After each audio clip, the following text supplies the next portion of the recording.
And then she looked at me, and I was like, I'm too toxic to be called a simp. And she says, yeah, but like, you're like low-key toxic, I can tell. Do you take pride in that? Yeah. Of being toxic? Yeah. In what regard? Just like, it's fun. Like, I know that like I'm ruining emotions and like mental headspace, and I love it. Rent free. You're out of control. I don't even know you anymore. I miss the guy that was playing video games on a Friday night. Wow, well, on that note, guys, welcome. It is July 21st, 2021. William and I are back for another episode.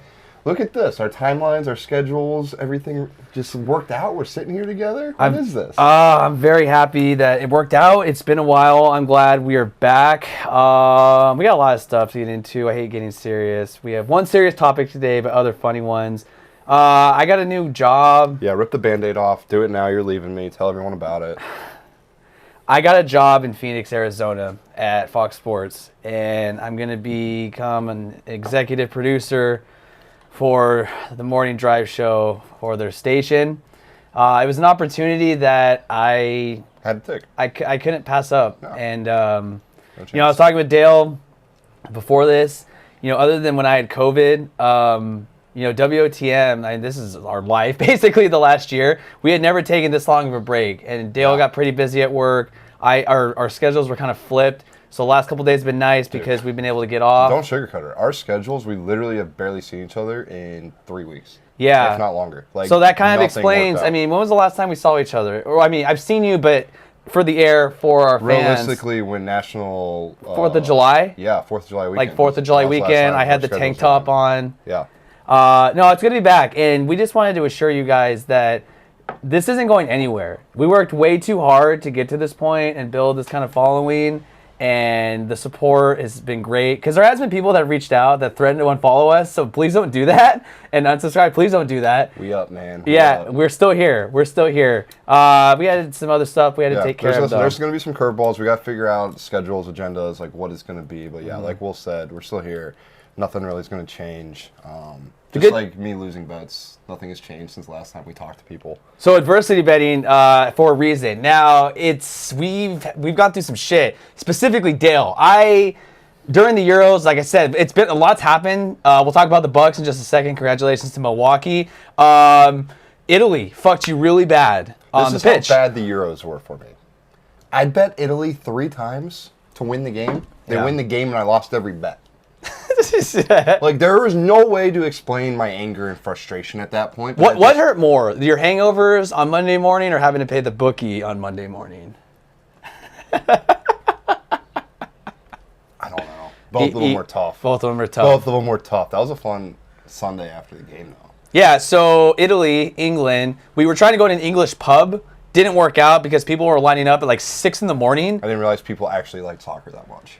Oh, it's a big deal. It is a big deal. Like the soccer Twitter community, they're their own entity. Like they're kind of like you get in and it's like a fucking rushing river. You're like, what the fuck's going on? Yeah. I hit Dale, as he mentioned, did not. Even though I bet the winning team 3 times in the same game. The funny thing is, the World Cup will be here faster than we know it next year. And I'm sure you're going to be better at it, just like I am. But I feel like you're a guy that's ready for football, just like I am. Training camp, we're gearing up. We're getting close, Dale. We're almost to the point where... We know we're getting close because the NBA Finals are over. We can transition here. Congratulations, Milwaukee Bucks. They end up winning in 6. Giannis dropped a 50 burger last night. Also woke up this morning, got a 50-piece from Chick-fil-A. Amazing! That was a great video. I had Chick-fil-A for lunch, by the way.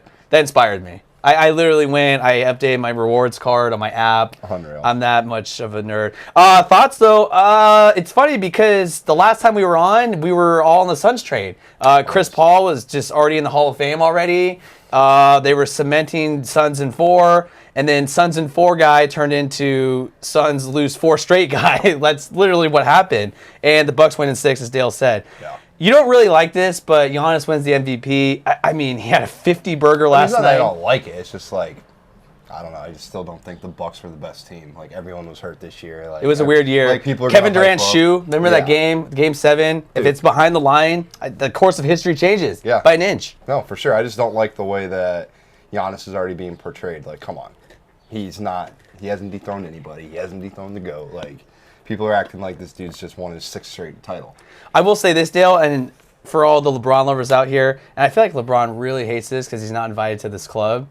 The only players that have won Defensive Player of the Year, an NBA Finals MVP, and 2 regular season MVPs, Giannis Antetokounmpo, and Michael Jordan. LeBron is out of that category, but he's still young. I mean, he's like a little tyke. Wow. Did you see the picture of the transformation? From 13 to 21. Oh, the dude's put on some LBs, my God. some size, grew about 4 inches, yoked. He grew in the NBA. Yeah. Yoked. Like you grow out of high school. You grow in high school, maybe college. Yoked. Bobby Portis, though, has low-key stolen the show on the internet. Meme lord right now. We love that. Bobby Portis put on a good performance last night, but his social media performance has been just as good. Have you seen the ones where it's like they take Bobby Portis' face and put him on a Squidward body? Yes. It's so funny. And they do like Microsoft Paint for like his goatee. It's so funny. I just love how the internet can take anything and make everyone laugh. Oh, they're relentless too. It's awesome. And I got to say, other than obviously Giannis won the MVP. I mean, he averaged like 35 throughout the series, which is insane. He had a great series. He deserves this ring. Yesterday's game though, Chris Middleton didn't do shit until like the end. Same with Drew Holiday. I mean, I think he was like 4 for 20 from the field. So other than Giannis and Bobby Portis, I mean, they really carried the Bucks. Oh, for sure. Yeah, they needed both of them to put their cocks on the table last night, and they definitely did. I haven't heard that in a while. Speaking of putting cocks on the table, well, Olympic Village, there's in trouble. Not a lot of smashing going on. Talk to me about these beds. Olympic sex bed. So if you heard a motorcycle go by, Motorcycle? Motor? What did I say? Mortar? It sounded like you said motorcycle. A mortar cannon cycle. So the Olympics are going on, surprisingly. I think it's too much. I feel bad for the Olympics, and there were still talks that the cancellation is still on the table. No. I just feel bad. You had Stanley Cup just end, the NBA Finals, baseball's in full swing, the trade deadline's coming up, training camp's gearing up, Aaron Rodgers fucking takes a shit, and ESPN is all over it. There's just so much going on that the Olympics are taken away. And the fact that there's this giant outbreak in Japan, I feel awful. It's unfortunate that we're having to keep going through this. The IOC decided in Olympic Village, where all the athletes stay, it's basically like a dorm, right? Like, the first weekend we go to college and it's a fucking free-for-all and everyone just fucks each other. That's exactly what Olympic Village is. All these people, all these guys, all these girls who train their entire lives for this awesome moment at the pinnacle of their careers, once they're done, I mean, they party and just fuck each other. I mean, there's been reports where there's been, tens of thousands of orders of condoms having to roll in. Yeah, to the Olympic Village. So now, because they want to keep social distancing, they have like these, it looks like barracks. Like you have one bed. And look, you have a nice bed. I used to have a nice bed. I'm currently on your couch. We'll get to that in just a second. These Olympic beds are made out of cardboard and are topped with a mattress topper. And the way they're designed is if you get a certain amount of weight on it, it'll collapse. I.e., if you're banging someone out, it's going to collapse. They're made for one person. As soon as the second person is on the bed with you, they just collapse. So once there's some physical motion going on. It's like, these are adults. Let them smash. Like, I hate it. And you just got to think that the tension is going to grow even more. Like that, and dude, like, why are people... Like, I know it's Japan, and Japan doesn't have the same, like, social liberties that we have here in the United States, but how are people okay with this? Like, they're Olympic athletes, and they're just giving them, like, shitty sleeping conditions purposely so they can't hang out with a person of the opposite sex, or same sex, however you decide to roll. And then we made fun of the bubble last year with the NBA, so it's kind of like the same thing now. They go to where they practice or train, they go to their event, and they have to come back. They have a tracking device. Yeah, it's so dumb. I mean, at least you could go fishing or go get a haircut or go get a milkshake or something during the fucking NBA bubble. I feel bad. I just feel like maybe it should have been put off for another year. I don't know. You it's couldn't really put the Olympics shitty. off for another year. You can't, because then it just ruins every other year. But make it more realistic. Make it normal. All right, last thing. We're going to move on. First thoughts. We saw a headline on this. Haven't looked into it too much. Texas and Oklahoma want to get out of the Big 12 and join the SEC. Well, give me your first thought. I saw the eye roll. Let me hear it. Well, this is based off a Houston Chronicle report, so I believe that is one of the biggest newspapers in Houston, I believe. They're large. I guess so. I don't even know if those people have jobs anymore covering the Texans because I don't know if they want to play this year. That's a separate story. But What Dale's talking about is Texas and Oklahoma is in the Big 12 conference. Dale's school, beloved Buckeyes, are in the Big 10.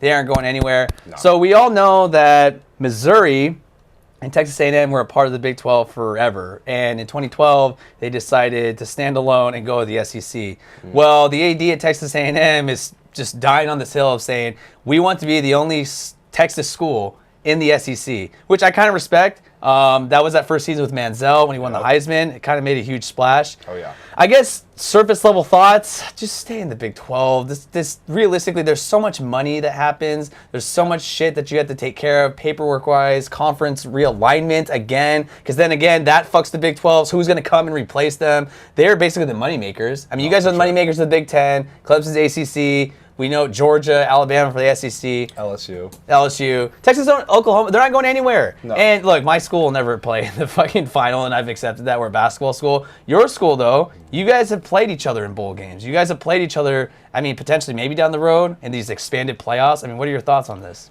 I just feel bad for Texas and Oklahoma fans. I mean, it doesn't, like, if you put Texas and Oklahoma up against every other SEC school, look, historically speaking, Oklahoma doesn't have a great track record against SEC schools in the college football playoff. How will they do week in, week out? Texas doesn't even have a great track record in the last 5 years against Big 12 opponents. You really think that them going to the SEC is going to be good for competitive balance within the Texas Longhorns program? No and no. So that was just where I am. Surface level, like I said, we didn't get many details on this. I think it's just a report being talked about a little bit, but I don't see this ending well for either of these schools. One potential obstacle for such a move, at least at any time soon, is that Oklahoma and Texas signed a Big 12 grant of rights agreement in which they were granted their first and second tier media rights for football and men's basketball. Okay, yes, we talk about football, but there's also other sports that people forget about. And I was just reading a report that's from ESPN. No, it's not going to happen. And I think it's just kind of unrealistic to think at this point. I mean, at this point, if that were to happen, just make the SEC the face of college football. At that point, right? And look, I'm looking at this right now. TV contracts run through 2025, ESPN, the Texas Longhorn Network. I mean, there's too many moving parts with this. So many. I think we're just kind of starving for football to get here. Yeah, we are. And I think I'm ready. I think I'm ready now. So you brought up a good point, moving parts. I just got one moving body off my couch. Now I have another. How long are you going to be with me? Oh, my God. As Dale mentioned at the top, I am couch surfing. I tend to do this every couple of years. I think I've actually become really good at it. Because we haven't had this conversation at all yet. And then BDN asked me today, he goes, Will lives here now. I said, Will does not live here now. No, I'm not living here. Hopefully a few nights a week. I bounce around. I work during the day, so I don't see you guys for at least 8 hours of the day. I would say hopefully a few nights a week. I asked for some closet space. I'm going to compensate you guys. I did give the closet space. Maybe some hand jobs. So I got one person's clothes out of my closet, and then it's like revolving door. Will's stuff went in same day delivery. No. Dale's a very generous person, so let's just put that on record. He is a fantastic host. He knows how to take care of people. I had a raunchy comment when you said I'm a very generous person. I just bit my tongue so hard there. Guys, go follow us at wotmdaily. Go subscribe on YouTube. Go to our social media pages on Facebook, Twitter, Instagram, TikTok. Go follow Dale at Aaron _ me at Will Galvez. Follow the boys at JP25 Media. We're not going anywhere, guys. We are still here.